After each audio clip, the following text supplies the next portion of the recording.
Nawalan ng gana sa hirapan, gutom ang matagal nang nalipasan. Mas okay sa kalikasan, puro lang kaginhawaan. Kayo puro na lang pasikatan, gamit ang issue la kabilaan. Yan nais kong maiwasan, yung kung nasaan ang kayong pakitaan. Matagal din di nagluto, sana'y makainin nyo. Malamang sa malamang manghang na naman ng maihahin ko. Ayoko may bahaw na sapaw pa sa mga bagong saing ko. Aking kinamay ang pagsulat, malamang ay panis sa akin to.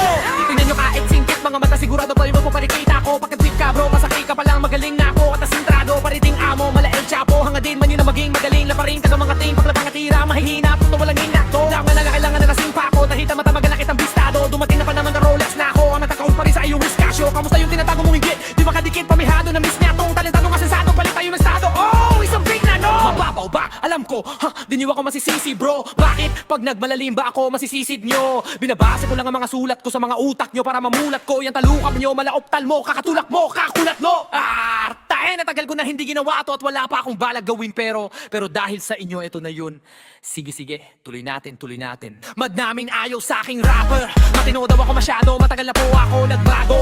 Sawa na ako mapakagago, dami ng lana pa na patalo. Mga daw na rin ang mga bako, ngayon nasa na yung mga gago. Tamang hirin na lamang ko na padabo, kung inakala niya yun na madilang bahagad na nakagawin. Akin ang tatapatin at sasampalin yung mga feeling magaling. Ari sa green na alak, naging adult ka na hindi ka na tela ka pa rin. Kayang gawin hanggang ngayon, nakaasa pa rin.